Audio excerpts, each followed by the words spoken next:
ஒரு question. Most of the student இத வந்து தப்பா தான் பண்ணியிருந்தாங்க. இந்த கொஸ்டின உங்களால கரெக்ட்டா சால்வ் பண்ண முடியுதான்னு பாருங்க. ஆக்சுவலா ரொம்ப சிம்பிளா குடுத்துருக்காங்க. 1 cube plus 2 cube plus 3 cube up to k cube வரை குடுத்துட்டு, அதோட வேல்யூ வந்து 729000ன்னு குடுத்துருக்காங்க. ஓகேங்களா? ஸோ 72900 குடுத்துருக்காங்க. குடுத்துட்டு அப்படின்னா 1 plus 2 plus 3 plus up to k வரை கேட்ருக்காங்க. ஓகேங்களா? ஃபர்ஸ்ட் இதுக்கான ஃபார்முலா எழுதிருப்போம். சம்மேஷன் ஆஃப் n ஸ்கொயர் அப்படிதானே? ஸோ இதுக்கான ஃபார்முலா வந்து n into n plus 1 divided by 2.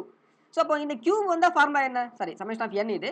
Summation of n cube வந்தா ஃபார்முலா என்ன? அதாவது 1 cube plus 2 cube plus 3 cube up to n கியூப்னா ஃபார்முலா என்னன்னு பார்த்தீங்கன்னா, n into n plus 1 divided by 2 the whole square. இவ்வளோ தான் இந்த ஃபார்முலா டிஃபரெண்ட். அப்போ உங்களுக்கு இங்கே தெரிஞ்சிருக்கும். எனக்கு இதுல இருந்து இப்போ இந்த வேல்யூ கேட்டுருக்காங்க. அப்படிதானே?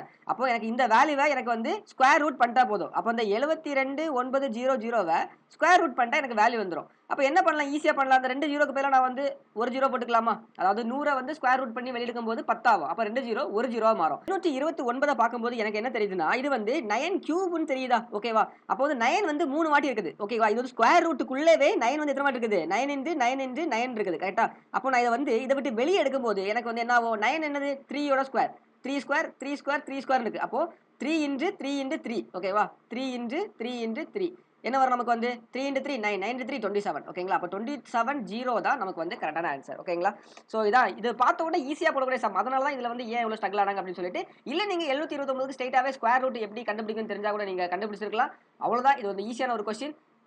இந்த இதுல இந்த ஸ்கொயர் ரூட்லாம் எப்படி ஈஸியா கண்டுபிடிக்கலாம் அப்படின்றத நெக்ஸ்ட் கிளாஸ்ல பார்க்கலாம். இது இந்த ட்ரிக்ல ஒரு ஈஸியா பண்ணலாமே அப்படின்றனால நான் இதுல உங்களுக்கு சொன்னேன். இந்த ட்ரிக் உங்களுக்கு பிடிச்சிருந்தா ஒரு லைக் பண்ணுங்க.